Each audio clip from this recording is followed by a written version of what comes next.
Paz e graça seja na vida de todos. O nosso estudo hoje está no livro de Apocalipse.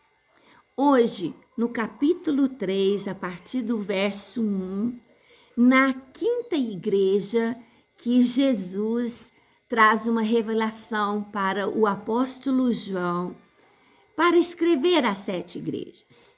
Essa é a quinta igreja.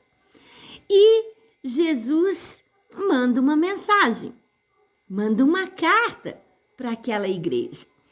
E ele diz assim: ao anjo, ao líder da igreja de Sardes, escreva, João, o seguinte: esta é a mensagem daquele que tem os 7 Espíritos de Deus e tem também as 7 estrelas, as 7 estrelas, as 7 igrejas. Ele tem a igreja de Jesus Cristo na mão. E essa questão, os 7 Espíritos de Deus, não quer dizer que Deus tem 7 Espíritos, mas são 7 características do poder de Deus.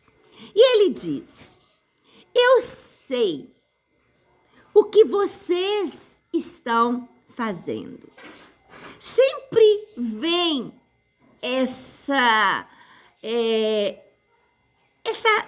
afirmação de Jesus dizendo: eu sei o que vocês estão fazendo. Não fica nada escondido dos olhos de fogo de Jesus.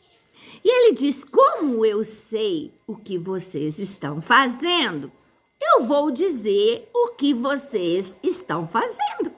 E ele continua dizendo: vocês dizem que estão vivos, mas de fato estão mortos. Então, quando Jesus diz: eu sei o que vocês estão fazendo, ele vai explicar o que a igreja está fazendo.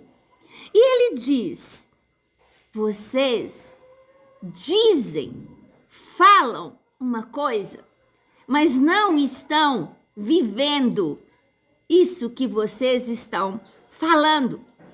Vocês dizem que vivem, dizem que são vivificados. Dizer que vive, uma igreja dizer que vive, ela quer dizer: nós conhecemos os mandamentos e nós praticamos os mandamentos. Isso quer dizer que uma igreja está viva. Quer dizer que ela está praticando os mandamentos. E aí ele diz: vocês dizem isso, mas não praticam, não fazem, estão mortos. Isso é uma coisa muito triste para a igreja ouvir. Jesus, no seu ministério terreno, ele debateu, ele chamava de hipócritas, de sepulcros caiados, de falsos, aos fariseus, saduceus. Por quê? Porque eles viviam pregando uma coisa, mas eram completamente hipócritas no que diz respeito ao que eles falavam que deveria ser feito. Quando eu ensino alguma coisa referente, é claro, que a gente pode ensinar muitas coisas seculares, né? Que diz respeito à palavra de Deus, eu não posso ensinar se eu não estiver praticando ou clamando a Deus que me aperfeiçoe nesta área. Eu tenho que estar clamando, eu tenho que ser humilde para que o que minha boca diz condiga, venha condizer, melhor dizendo, venha condizer com o que eu estou falando, as minhas atitudes sejam condizentes. Aí Jesus está falando assim: olha, vocês Que pena. Vocês dizem que estão vivos, mas na verdade estão mortos. Gente, você conhece quando uma pessoa está morta, quando um animal está morto e começa a feder e os bichos começam a tomar conta? Isso é morte. Imagina alguém dizer que está vivo, mas na verdade, diante das narinas de Deus está fedendo morte. Que triste! Que coisa triste!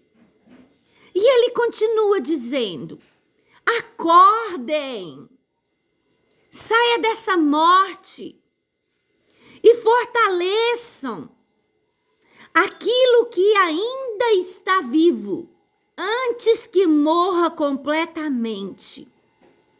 Pois sei que o que vocês fizeram não está ainda de acordo com aquilo que o meu Deus exige. Aqui no verso 2, entra a compaixão, entra a misericórdia do nosso Deus. Ele está sacudindo a igreja, ele está sacudindo as nossas vidas para dizer: acordem, sai dessa morte.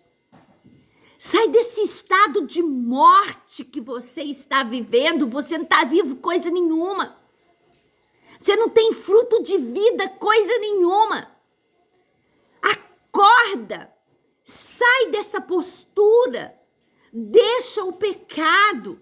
Deixa que o meu espírito encha a vida de vocês e com isso o encha de vida. E ele está trazendo mais uma chance.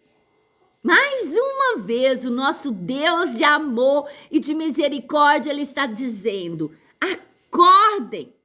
Para quê? Para se fortalecer. Sabe por quê? Deus ainda estava vendo alguns pontos de vida naquela igreja. E ele vai dizer aqui nessa segunda parte sobre algumas pessoas que não se contaminaram. Então ele está dizendo: ainda dá tempo. A raiz não secou completamente. Ainda dá tempo. Levante, acorde, saia desse estado de morte, muda a vida. Olha, nós ainda estamos focando muito nas coisas aqui de baixo. Se andássemos no Espírito, se focarmos nas coisas que são lá de cima, se realmente acreditarmos que Jesus está voltando, tanta coisa morta na nossa vida mudaria. Continua morta, continua sem força, porque no fundo estamos agarrados às coisas deste mundo. Ah, mas eu não posso. Podemos e devemos. Afinal de contas, Deus quer que nós vivamos o melhor dessa terra, comamos o melhor dessa terra. Mas o que eu quero dizer é prioridade, identidade. Quem eu sou de verdade? Quem que Satanás vê? Será que Satanás olha para mim, para nós, e vê a vida de Deus? Será que ele olha para nós e vê o sangue de Jesus Cristo na nossa vida? Ou será que Satanás está vendo a morte e trabalhando para que haja mais morte ainda?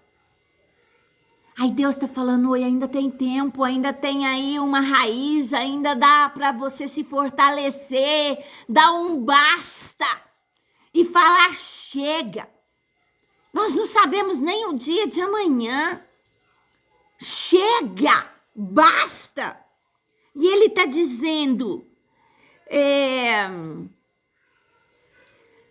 arrependa-se, fortaleça aquilo que ainda está vivo, antes que morra completamente, pois sei que o que vocês fizeram não está ainda de acordo com aquilo que o meu Deus exige. Não é da forma que a gente quer. Não é do jeito que a gente quer. Existem regras neste reino. E uma das regras principais é que eu seja santo. É que eu seja separado de toda essa corrupção. E ele chega até aqui dizendo, ainda tem vida. Tem um restinho aí. Pare enquanto tem tempo. Abandone o pecado. Arrependa-se. Assim, nós temos condição de ser fortalecidos. E essa é a palavra que eu quero trazer dessa igreja para nós. Até aqui. Tudo que o Senhor já nos disse. Principalmente, não vamos preocupar em viver a aparência. Se vivermos Cristo verdadeiramente, os frutos vão dizer. Amém?